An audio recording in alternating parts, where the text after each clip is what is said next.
Hey guys, so we're back with the Ottoman Empire. I want to apologize if I sound a bit off or a bit subdued. I'm actually sick right now at the moment. Um, and also I apologize for the mouth breathing. I have like nasal congestion, so I can only like breathe through one of my nostrils right now, and it's like the most annoying thing ever, you know? um, yeah, so I'm not at my best right now, so I apologize if I sound a bit off and low, you know.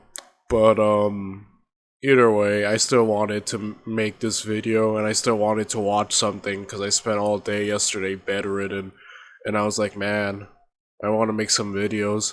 So I'm feeling a little bit better now, at least enough to do this.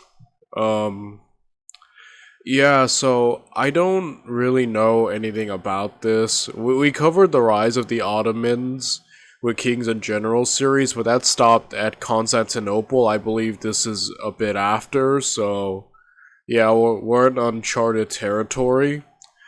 And yeah, I don't really have much else to add other than I'm really looking forward to seeing what the heck this is all about. This was a part of my recommendation list, so yeah, I don't really have much else to say other than we should probably get to it, huh? So, without any further ado, let's watch Kings and Generals, the Battle of Mohacs, 1526.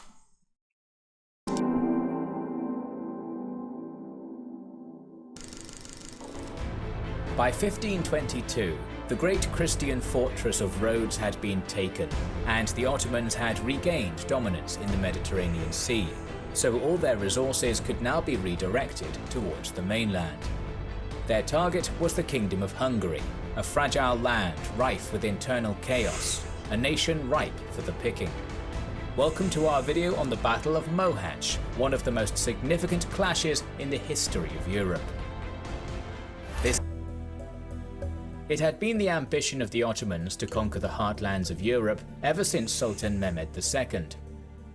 Suleiman I knew that the Kingdom of Hungary was the door that could lead them into the core of Christendom, and with the current political climate in Europe, the Hungarians would receive little to no aid against this pending Turkish invasion. Suleiman's reign began with the conquest of the Hungarian-controlled city of Belgrade in 1521. With the fall of Rhodes in 1522, he was able to refocus his resources back onto mainland Europe. That's interesting. So, yeah, we've covered in the past that Hungary's always kind of been, at least like in the early parts of the Ottoman, empire's history, it kind of was the main gate between, the rest of Christian Europe and the Ottoman Empire. So it's cool to see that, we covered the Ottoman struggle against the Romans and in Wallachia and whatnot. So it's cool to see now them directly facing Hungary. And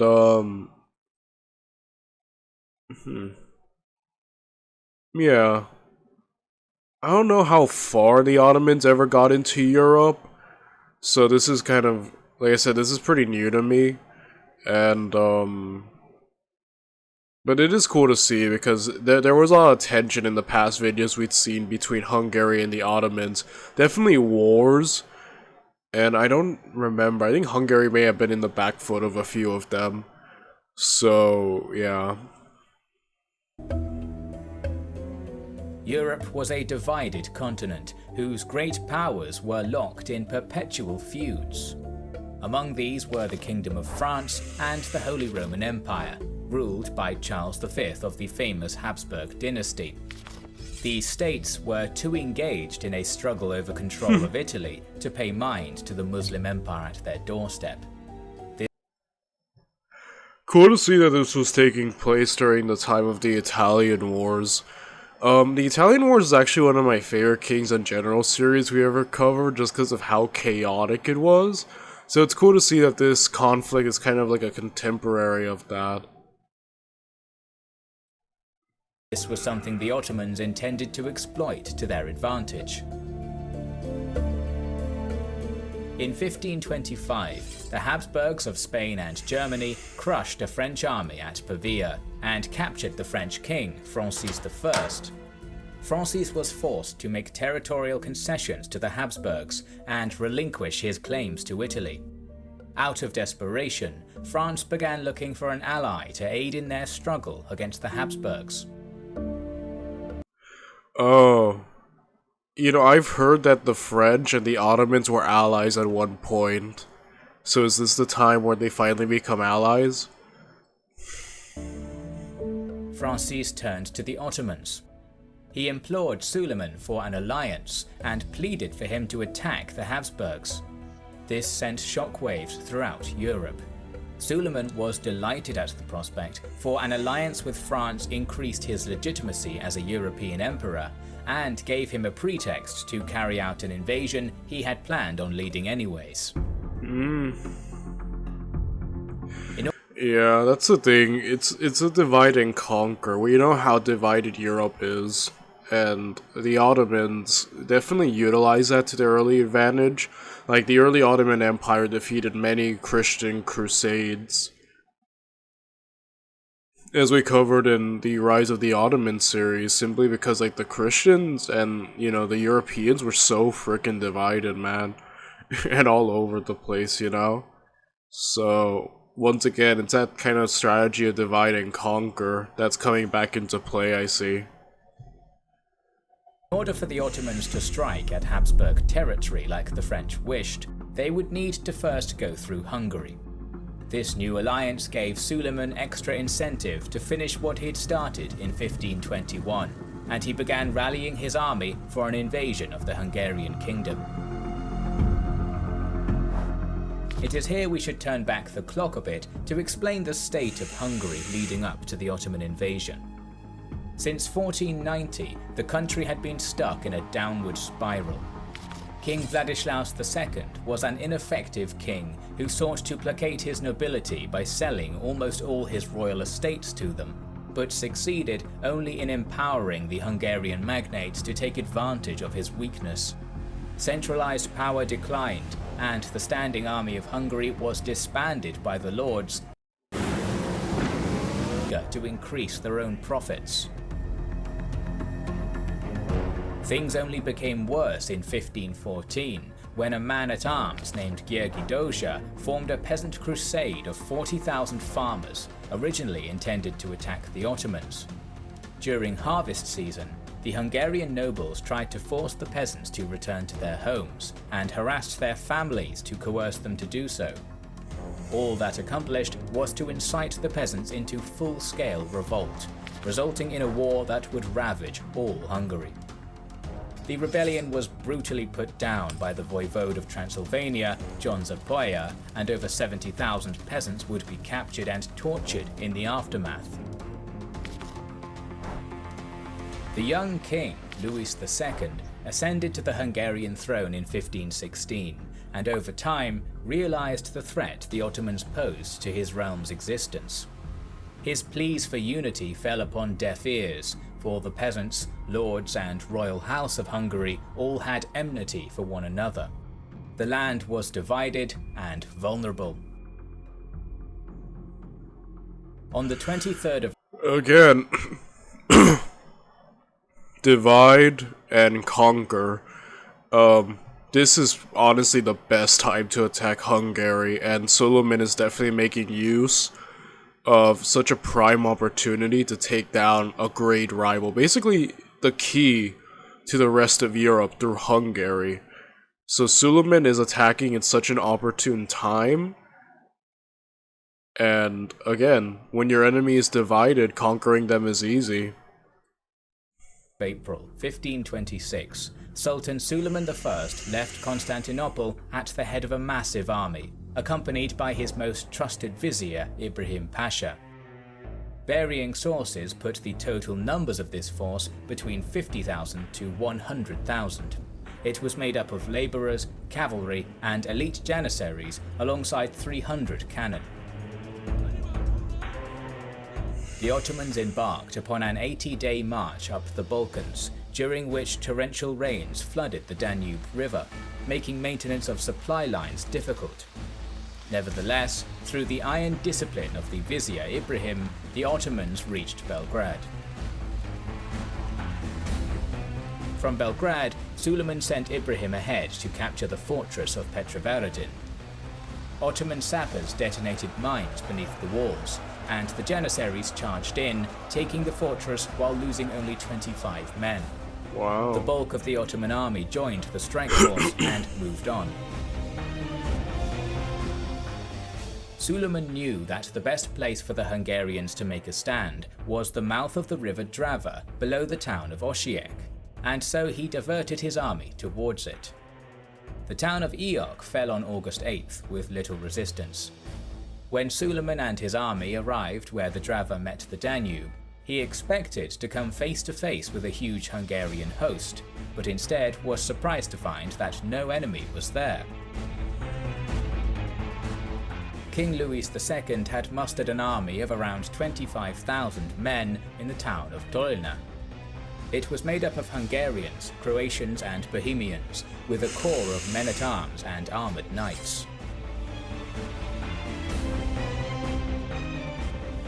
Much like Suleiman, King Louis knew the importance of the mouth of the river Drava, and ordered his deputy, Stefan Báthory, to lead a vanguard there and defend it at all costs.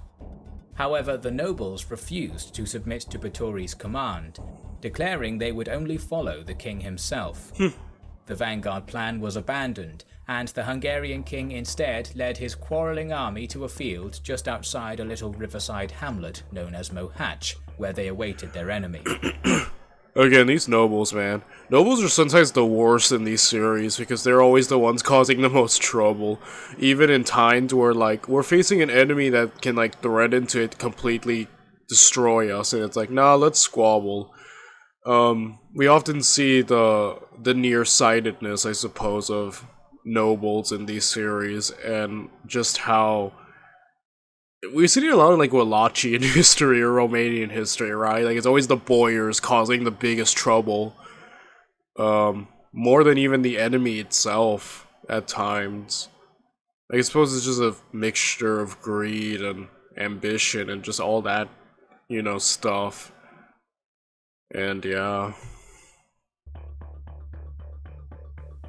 On August 26th, the Ottoman host reached Mohacs, and the two armies came face to face. The Hungarians had set up a camp between the river Borza and Mohacs proper. They stood in two lines, the first line being made up of 10,000 infantrymen divided into two wings, supplemented by divisions of mounted knights. King Louis himself led the second line, surrounded by 1,000 of his personal armoured cavalry and the troops of his noblemen. Meanwhile, the Ottomans had managed to advance themselves into a position well protected by woods and ridges and set up an encampment there. Suleiman ordered...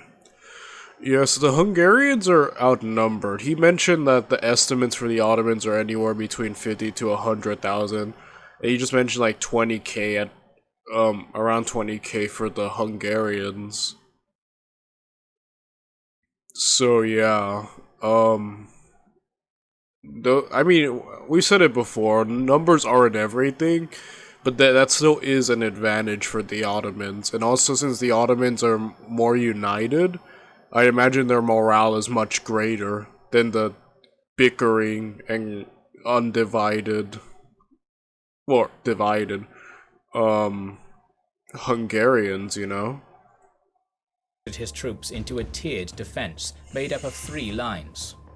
The first two lines were made up of 30,000 Rumelian and Anatolian cavalry, supplemented by 4,000 Janissaries and 150 cannons.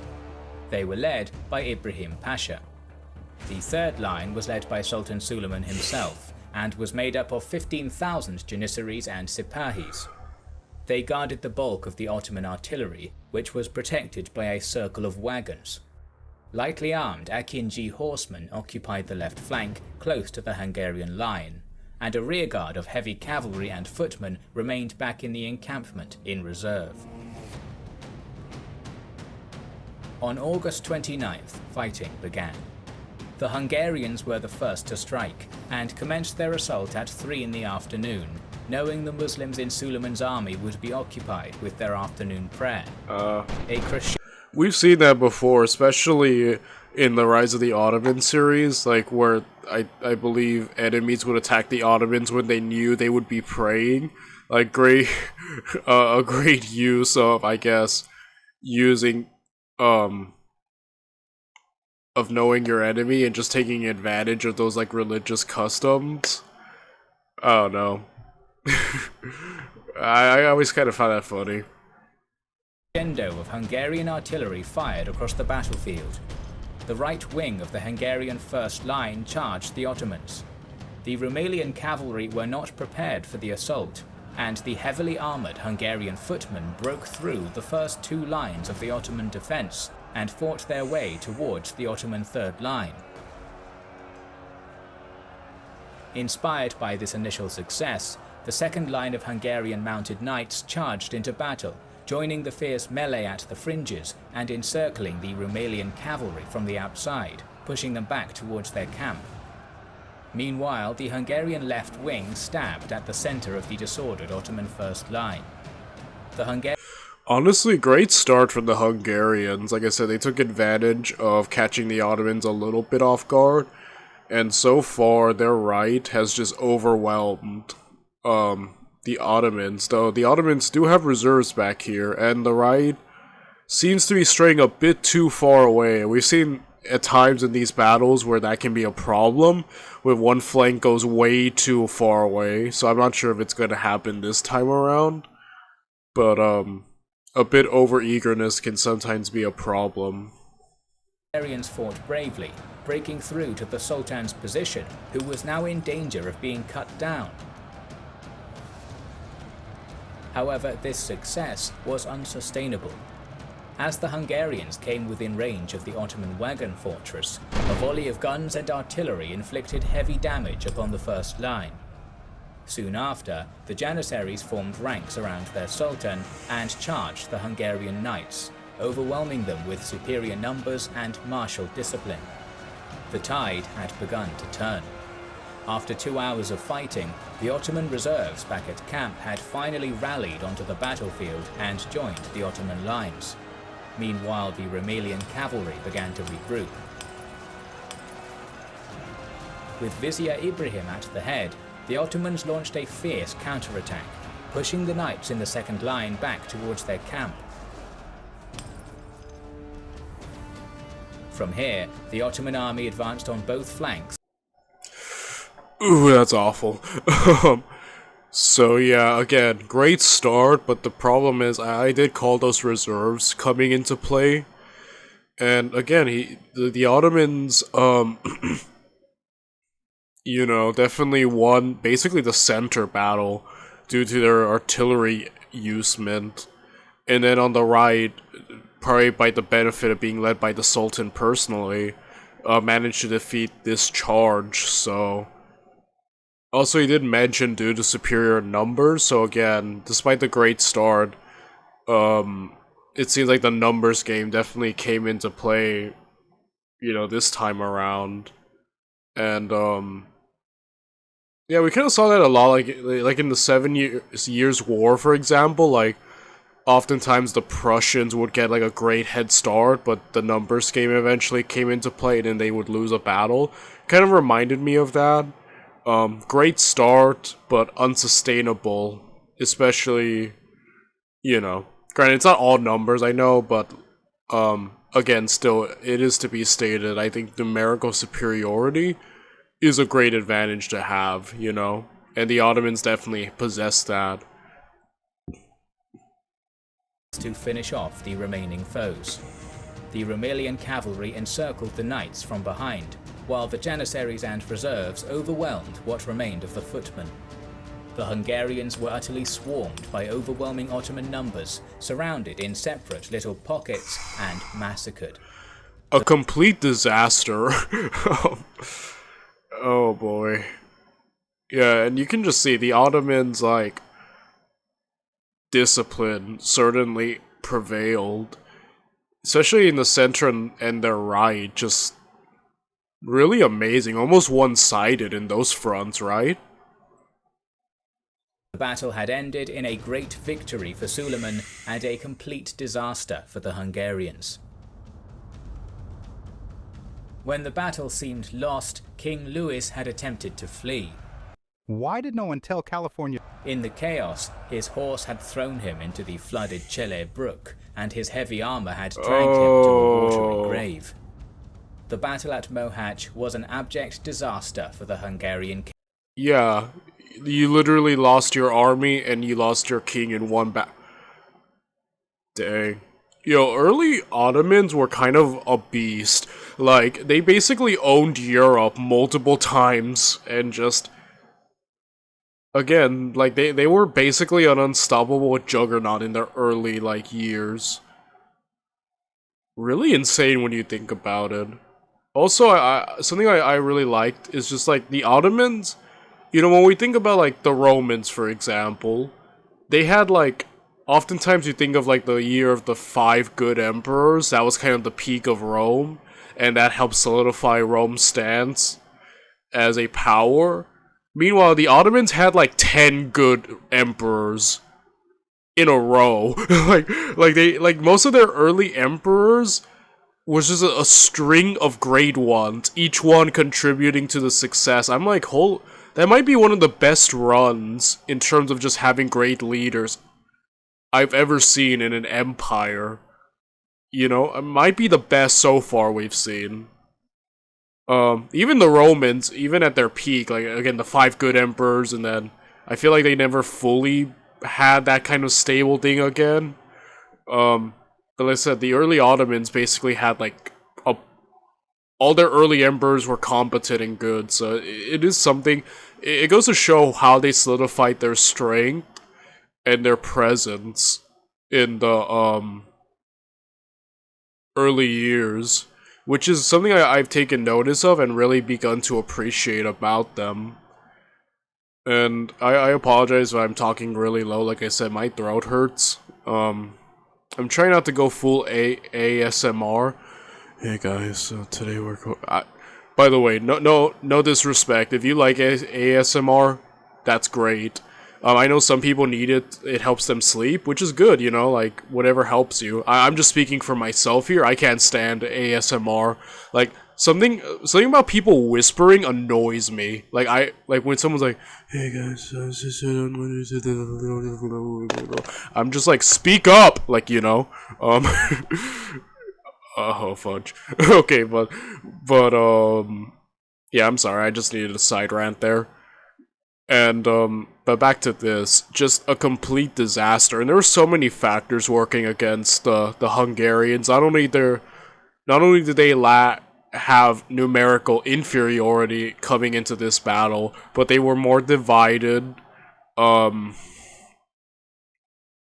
those factors alone can help, but also, like I said, just despite their great start on their right, you know, their center and their left were completely dominated by the Ottomans, and then their right basically got pushed back. So, good start, but that's all they got in terms of good. And again, I think it just goes to show just the discipline and the power of the Ottoman war machine. Kingdom, whose government was now effectively annihilated. While sources vary, it is generally accepted that anywhere from 14,000 to 20,000 Hungarian soldiers were slaughtered in the initial battle, with thousands being taken prisoner and beheaded the next day.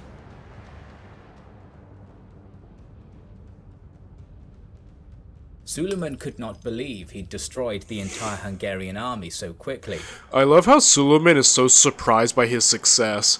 He's like, he shows up, he's not greeted by an army, like, oh wow. And then here's like, wow, I just defeated them.